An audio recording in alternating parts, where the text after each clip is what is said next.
বাজারে থাকা ১৭ রকম মডেলের পাওয়ার ব্যাংকের ভিড়ে পছন্দ করার মতো ভিন্ন কিছু পেলাম না। প্রচুর স্লিম পাওয়ার ব্যাংক বাজারে থাকলেও আমি জানি এগুলোতে ব্যবহার করা হয় খুব কম ক্যাপাসিটির নিম্নমানের ব্যাটারি এবং নিম্নমানের সার্কিট। আজকের ভিডিওতে আপনারা দেখবেন স্ক্রিনে দেখানো ক্রেডিট কার্ড সাইজের ছোট্ট এই পাওয়ার ব্যাংকটি কিভাবে সর্বনিম্ন খরচে তৈরি করেছি।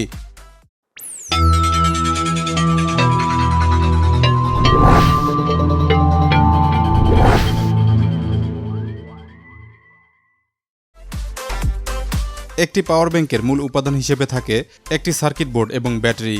পাওয়ার ব্যাংক তৈরির জন্য আজ আমি ব্যবহার করব এই সার্কিট বোর্ডটি। সার্কিটটি স্লিম এবং আকারে ছোট হওয়ায় ছোটখাটো পাওয়ার ব্যাংক তৈরির কাজে এটি বেশ সুবিধাজনক। এতে একটিমাত্র ইউএসবি পোর্ট রয়েছে, 5 ভোল্ট 1 অ্যাম্পিয়ারের কিছু বেশি মানের। এটি বেশ ভালো মানের একটি সার্কিট যা অনেকগুলো ডিভাইসে সাপোর্ট করেছে। আমি বেশ কয়েকটি ফোনে ট্রাই করেছি, ভালোই কাজ করেছে। সার্কিট বোর্ডটি আমি কিনেছিলাম মাত্র 40 টাকায়। এরপর প্রয়োজন একটি ব্যাটারি। পাওয়ার ব্যাংক তৈরির জন্য আমি একটি ব্যাটারি সেল সংগ্রহ করেছি পুরনো ল্যাপটপের ব্যাটারি থেকে। এরকম একটি ব্যাটারি থেকে 3টি করে লিথিয়াম পলিমার টাইপ ব্যাটারি পাওয়া যায়। এখান থেকে ভালো রয়েছে এরকম একটি সেল সংগ্রহ করে নিয়েছি।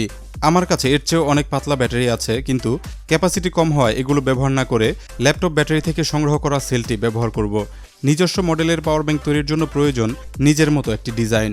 আপনারা দেখেছেন আমি অনেকগুলো গ্যাজেট তৈরি করেছি অ্যাক্রিলিক শীটের টুকরো জোড়া লাগিয়ে। আজ ব্যবহার করব 3D প্রিন্টেড ক্যাসিং। এজন্য নিজের মতো একটি মডেল তৈরি করে নিয়েছি। পুরুত্ব অনেকটাই কম দিয়েছি যেন পাওয়ার ব্যাংকটি স্লিম হয়।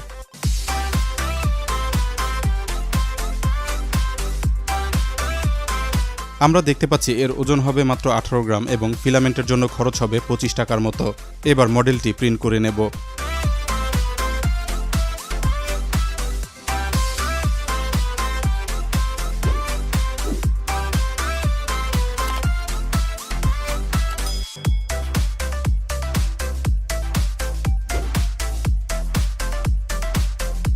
আপনারা দেখতে পাচ্ছেন 3D প্রিন্টের চমৎকার একটি পাওয়ার ব্যাংক ক্যাসিং হাতে পেয়েছি। প্রিন্ট করতে নীল এবং কালো 2 কালারের ফিলামেন্ট ব্যবহার করেছি যেন দেখতে সুন্দর হয়। ক্যাসিংয়ের মধ্যে কোনো প্রকার স্ক্রুর ব্যবস্থা রাখিনি আকারে ছোট রাখার জন্য। এবার ইলেকট্রনিক্স অ্যাসেম্বল করব। ব্যাটারিটি মেপে পজিটিভ এবং নেগেটিভ টার্মিনাল কনফার্ম হব। ব্যাটারিতে ভোল্ট পাচ্ছি 3.75 ভোল্ট, অর্থাৎ মোটামুটি চার্জ রয়েছে। এবার দুটি ছোট তার দিয়ে ব্যাটারি এবং সার্কিট সংযুক্ত করব।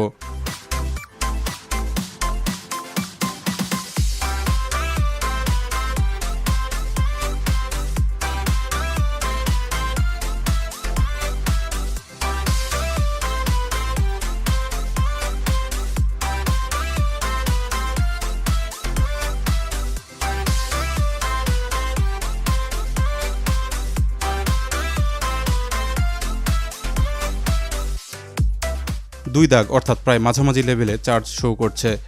এবার ক্যাসিংটি ফিট করব।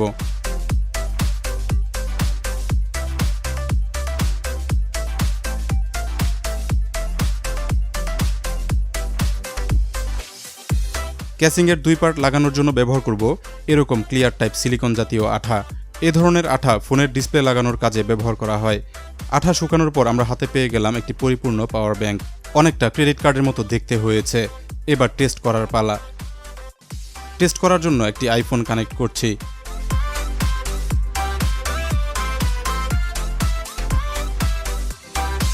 আমরা দেখতে পাচ্ছি পাওয়ার ব্যাংকটি ভালোভাবেই কাজ করেছে। মজার ব্যাপার হলো পাওয়ার ব্যাংকটিতে ফুল চার্জ না থাকলেও ভিডিও রেকর্ড শেষ করার পর আইফোনটি আমি ফুল চার্জ করতে পেরেছিলাম এবং তারপরেও কিছু চার্জ বাকি ছিল। এতে বোঝা যায় ল্যাপটপের ব্যাটারি সেলগুলো বেশ শক্তিশালী, যার কারণে পাওয়ার ব্যাংকটিও হয়েছে বেশ কাজের। আমাদের আজকের ভিডিওতে তৈরি করা পাওয়ার ব্যাংকটি বিভিন্ন মডেলের ফোন, ক্যামেরা বা অন্যান্য ডিভাইস চার্জ করতে সহজেই ব্যবহার করা যায়। এটি একটি আলট্রা পোর্টেবল ডিভাইস হয়েছে যা শার্টের পকেটে রাখলেও তেমন বোঝা যায় না। আশা করছি ভিডিও এবং ডিভাইস দুটোই আপনাদের ভালো লেগেছে। ভিডিওটি ভালো লাগলে লাইক ও শেয়ার করবেন। এরকম চমৎকার সব গ্যাজেট তৈরির ভিডিও দেখতে গ্যাজেট ইনসাইডার বাংলা চ্যানেলটি এখনই সাবস্ক্রাইব করে বেল আইকনে ক্লিক করে রাখুন। ধন্যবাদ সবাইকে ভিডিওটি দেখার জন্য।